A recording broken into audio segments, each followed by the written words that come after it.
My name's Bill Rodencal, and I'm one of two people that are essentially the caretaker of the motor company's historic vehicle collection. Back in 2004, I saw an ad in a motorcycle publication from Harley-Davidson Motor Company, and they were looking for a motorcycle restorer first shift. I showed the ad to my wife, and I asked her, I said, "Do you think I should put my resume in?" She said, "If you don't, I'll divorce you." So I put my resume in, and 10 years later, here I am, taking care of the company's historic motorcycle collection. My official job title is Motorcycle Restorer Conservator, and that's a little bit of a misnomer. It's very rare we ever do a restoration. Being that our bikes are brand new and have been kept off the assembly line, what we do is conservation, which is to take them apart, clean each and every single piece, and put it back together. We don't repaint, we don't replate, and we don't try and replace any parts if they don't need it. We always say that you can restore a bike 1,000 times, but it's only original once, and we want to try and keep these in that original state. What I love about this collection of bikes is, a lot of museums, when they start, they have to go out into the public and find a bunch of different artifacts to populate their museum, and for the four founders to have that foresight to collect and save and keep all these brand new items right off the assembly line in this collection makes it second to none. It's truly brilliant, and there's nothing else like it anywhere in the world. People always say, what their first, Harley-Davidson was, or their introduction into Harley, and they talk, the first thing they ever did was they got to ride on a little Shortster MC65 or X90. My first introduction to Harley-Davidson was actually more like this. My family were all big golfers, and I hated everything about golf, but they would let me come along, and I got to drive the golf cart, and I logged a lot of miles on one of these things, and it's all those kind of crazy memories that you have being on the golf course, getting to drive the golf cart. And people don't realize, talking 110 years worth of manufacturing. We did a lot of things. We made boats, we made motorhomes, and at one time we were the largest golf car manufacturer in the world. A lot of people don't know, or when they come to the museum, they go, "Oh, wow, I forgot about that."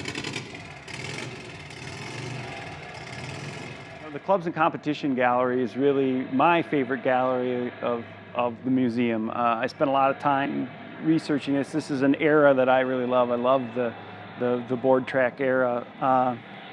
A Harley-Davidson 8-valve motorcycle would maintain an average lap speed of 100 miles an hour and could really reach up to 130 miles an hour in the straightaways. And so you imagine on this rough sawn 2x4 track, and you blow out a tire and you go skidding down across the racetrack and pick up splinters in your body, and they haul you to the infirmary and they pull splinters out of your body for 9 hours. It was truly America's first what I would call extreme sport. I believe the four founders did not embrace racing. They didn't like it, but they were businessmen too, and so they had to say, hey, we're missing a really great opportunity here, and get involved, and racing is part of the company. From there, really has been with us ever since, and been a big part of who we are and how we've succeeded as a company. The old adage, win on Sunday, sell on Monday. It's true. There's a lot of truth in that. The bike on the cover of this Harley-Davidson dealer is identical to a bike that I personally own, a 1914 10S. I'm really lucky to have this bike, and lucky enough to actually have ridden it across the country. I rode it from Kitty Hawk, North Carolina to Santa Monica, California in 16 days. I figure I have more miles on a board track racer than even the best racers of the day.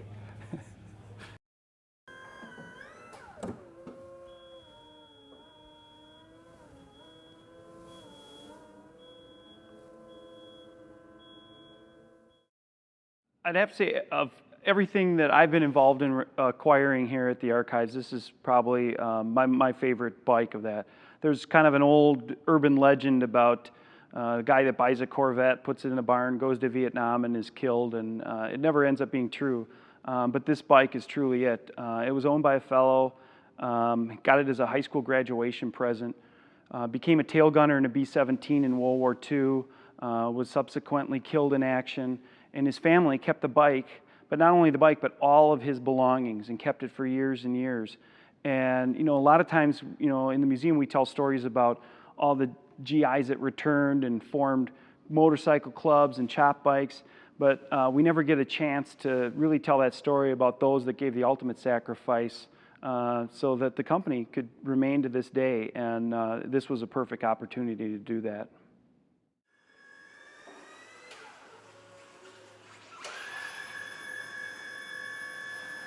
There's an old saying that goes, find something you love to do and you'll never work another day in your life, and I truly live that every day.